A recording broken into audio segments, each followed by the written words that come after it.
Oke teman-teman, jumpa lagi di WK Art. Pada tayangan kali ini, seperti yang kemarin saya janjikan, akan membahas tentang media tanam. Media tanam yang digunakan khusus untuk program pembesaran akar ya.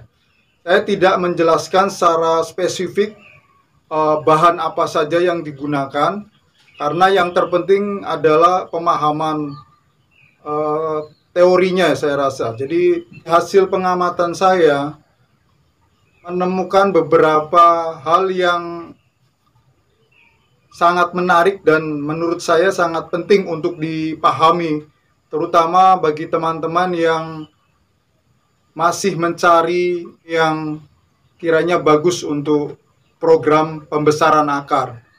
Ya, nanti akan saya ulas takaran-takarannya, berikut juga cara mengaplikasikannya ketika proses penanaman ya. Tentunya ada tahapan-tahapan yang berbeda.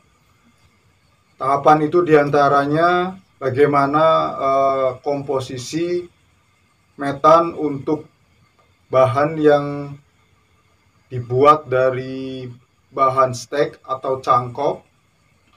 Dan yang kedua, tahapan untuk program lanjutan ya.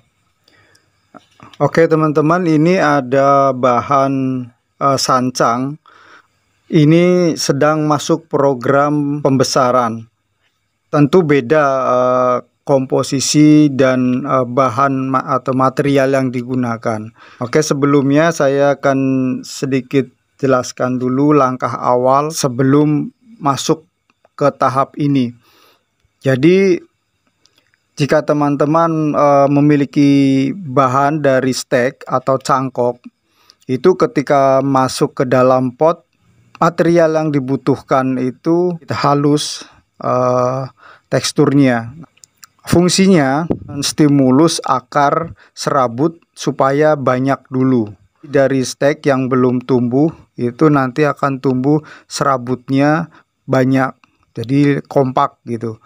Begitu juga dengan cangkok. Terkadang cangkok itu akarnya membuntal-buntal, dia kan karena dibungkus. Setelah itu akar sudah mulai banyak, bisa lakukan proses merapihkan, diurai, dibongkar akar itu. Tentu kan itu sudah panjang. Dipilah mana yang akan dibesarkan. Di sini saya tidak membahas atau memberi cara untuk menyusun akar, karena setiap orang akan punya tujuan sendiri-sendiri bagaimana menciptakan karakter atau bentuk akar itu sendiri. Ada yang sangat presisi, ada keliling tapi natural. Di sini saya lebih fokus pada medianya.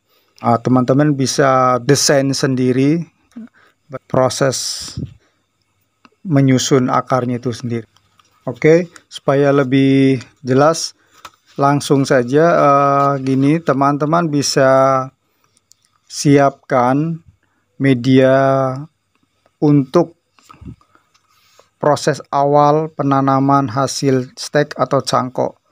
Saya biasanya menggunakan pasir, bisa pasir Malang, bisa pasir sungai, atau pasir kalau bangunan ya, bisanya muntilan itu. Tapi prosesnya itu disaring dulu. Nanti ditambah lagi dengan bahan kokopit dan juga dengan sekam busuk. Atau jika teman-teman tidak ada, pasir dengan kokopit itu juga sudah cukup ya. Setelah itu juga pupuk kandang. Sekarang takarannya, jadi perbandingannya antara kokopit dengan pasir itu 2:1. Oke, material tersebut tidak harus seperti yang saya gunakan ini. Teman-teman mungkin di daerah lain bisa menggunakan bahan yang ada, tapi yang terpenting paham dengan karakter atau tekstur yang tadi saya sebut.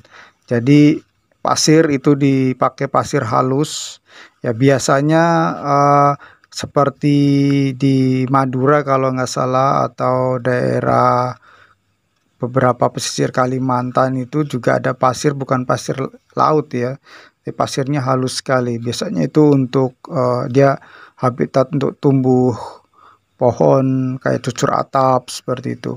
Nah itu halus gitu. Media yang halus itu secara logika, jadi bagian-bagian akar ini benar-benar terisi oleh media yang lembab ya, karena termasuk khususnya sancang, serut, terus mungkin seperti legundi, yang setipikal-tipikal dengan pohon sancang ini cocok dengan media itu.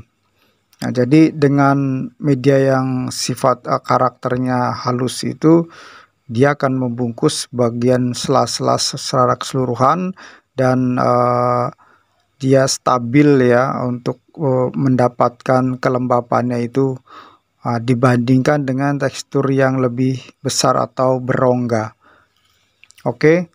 Jadi setelah tahap tadi dilalui, teman-teman bisa melakukan program selanjutnya, yaitu pembesaran. Jadi ketika akar sudah mulai panjang, teman-teman bisa pakai pasir malang seperti yang tadi, 3 pasir itu yang saya sebutkan, tapi dengan ukuran yang lebih kasar ya, medium misalnya 2-3 milian lah ya, menggunakan itu. Terus kemudian pakai sekam busuk. Jadi harus yang busuk ya, karena kalau pakai sekam yang masih mentah baru digiling itu akan mudah berjamur. Kemudian tanah merah ya, jangan yang kayak tanah liat. Nah, kurang lebih seperti itu. Nah, komposisinya biasanya gunakan pasir sekam busuk ini, perbandingannya sekamnya 3:1, pasir 1, kemudian pisahkan lagi sekam busuk yang masih ori ya. Nah, kemudian tanah merahnya itu setengah dari pasir. Pencampurannya bisa diawali dari sekam, campur dengan tanah merah itu, kemudian dicampur dengan pasir, dicampur kokopit. Setelah ini sudah tercampur, ini menjadi media utama. Nah, dasar pot ini saya gunakan 1/4 pot itu menggunakan media sekam busuk murni tanpa campuran media yang lain-lain. Media yang tadi sudah di mix ya, mungkin setengahnya lah ya, setengahnya. Kemudian baru ditanam pohon itu, taruh lagi media yang sudah di mix tadi. Tapi untuk proses pembesaran, usahakan akar jangan tenggelam semua. Untuk ini sangat rawan untuk busuk. Memang harus dimunculkan karena di sini dia terkena matahari langsung dan dia langsung menyerap oksigen ya. Kemudian untuk tahap yang ketiga, kembali lagi ke tahap awal. Fungsinya apa?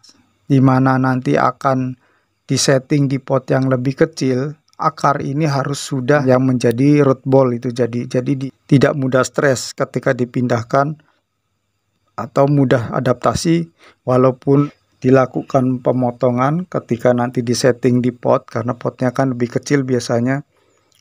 Itu harus sudah ada akar lagi, root ballnya sudah jadi. Akar serabut ini sudah stabil, sudah bekerja dengan sendirinya.